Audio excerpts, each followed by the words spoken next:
up, guys?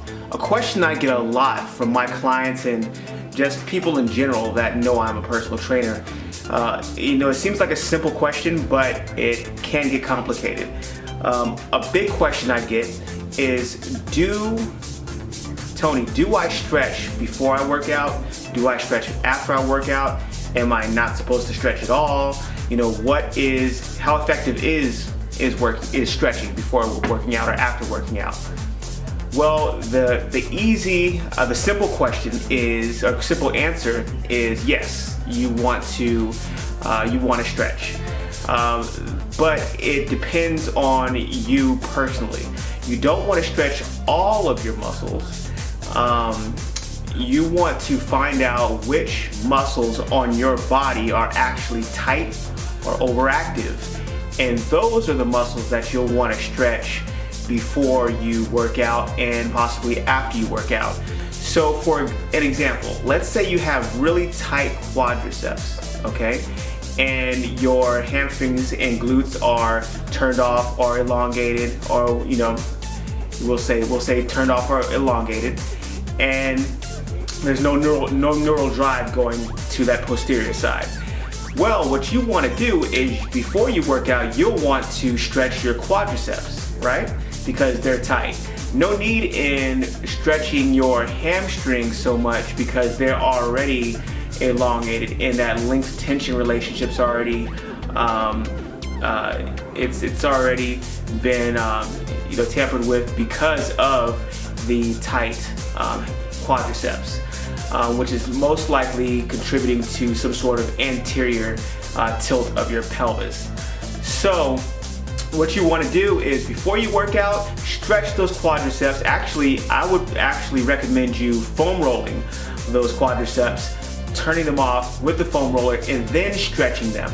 And then after you finish stretching, then do some squat to rows or something like that to reintegrate those muscles back into the human movement system, because I won't go too deep into that now. As you know, your muscles work in force couples, or they work in synergistically. So you definitely want to make sure that you reintegrate it back into the human movement system. That way, when you start working out, they're firing correctly. They're firing the way they're supposed to. But I'll go more deeply into that in another video. But for the simple subject, that's why you want to stretch before you work out. Let's say you're going to be doing chest that day, or for some reason it's International Chest Day Monday, and you have a tight pec minor. So if that's tight on you, most likely you have rounded shoulders, so your posterior side here is probably really elongated. So what you want to do is you want to foam roll the anterior side of your body. So you want to foam roll that pec minor, possibly the major. Just foam roll that whole area and then stretch it, and then integrate it into the human movement system. So there's a lot of different exercises that you can do to integrate it back into the human movement system, then start your workout. After your workout, you can stretch again those same muscle groups, or those same muscles that are tight. So in those two examples, the quadriceps and the pec minor, you can stretch those afterwards because they're probably tight after the workout. Stretch them again to make sure that they don't go back to that hunch or that that tilt that you have. That's gonna be the main thing for you.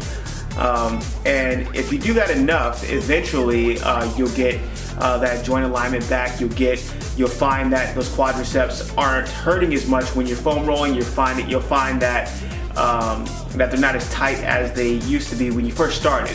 But it does take time. You have to stick with it. You want to do it on a daily basis. You want to stretch those muscle groups on a daily basis, because if they're tight and you're moving around, you're walking all day. So let's say you're sitting down all day. Actually, you're contributing to that shortening of the quadriceps. And if you're leaning over a computer all day, you're contributing to the shortening of that pec minor. So all day you're contributing to the things that you don't want. So you want to counteract that by every day really stretching those muscle groups that are tight. That way you can make sure that you have correct length tension relationships, and you can make sure that you're getting the most out of your workouts. And it also will, making sure that those muscles are, the length tension relationship is correct, will ensure that your muscles repair faster. You will notice that you'll see your results a little faster than you would have if you just kept that tightness in your chest or in your quadriceps or in your glutes or wherever it's tight. So that's an answer to that question. So yes, you want to stretch, but keep the stretching at first to those muscle groups or muscles that are tight. Okay, and typically if one side is tight, the other side is elongated. So for most of us, it's the quadriceps. Every once in a while, you'll find those who have a posterior tilt, and the hips are, if there's water in your hips and you were to pour it out the back, that's the way that the pelvis would be turned. And in that case, the glutes would be tight and weak, and then you would find that the quadriceps are elongated. But the majority of clients that I've assessed, I've noticed that they have an anterior tilt of the hips, which can cause many issues, from lower back issues to hamstring sprains, strains,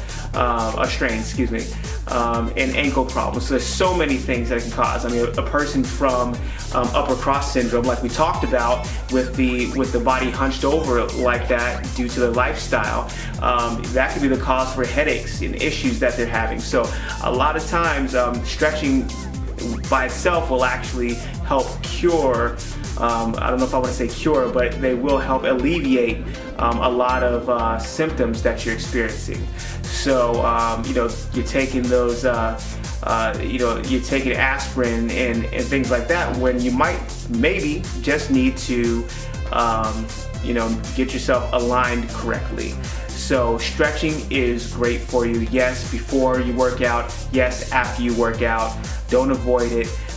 Just make sure, if you're going to be playing a game like basketball or running track, or you're about to play soccer, if you do stretch those muscle groups and turn them off, because you're not really elongating them, you're basically turning them off, allowing yourself to get them aligned correctly. But if you're going to be playing a sport right after you stretch, I would suggest you make sure that you warm up after that and reintegrate those muscles back into the human movement system, because the last thing you want is the muscles that you need to perform a sport or an activity to be turned off. And typically, if a muscle is not firing correctly, or there's diminished neural drive, it would cause synergistic dominance. And synergistic dominance, what that is that means there's a muscle that typically would help the prime mover, to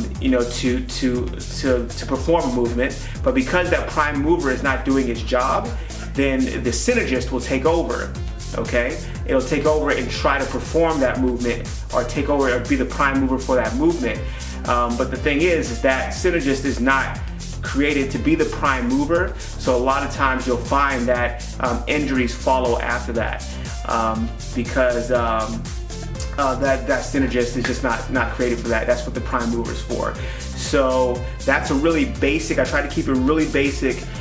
Didn't want to go too deep into it. I will go really deep into it on another video, but just to stick with a simple to hear, simple to wrap your head around explanation of whether or not you should stretch before or after you work out. That's it.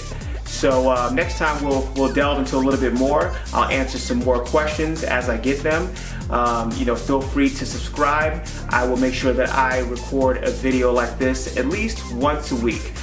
Typically they will be on the weekend, Saturday or Sunday.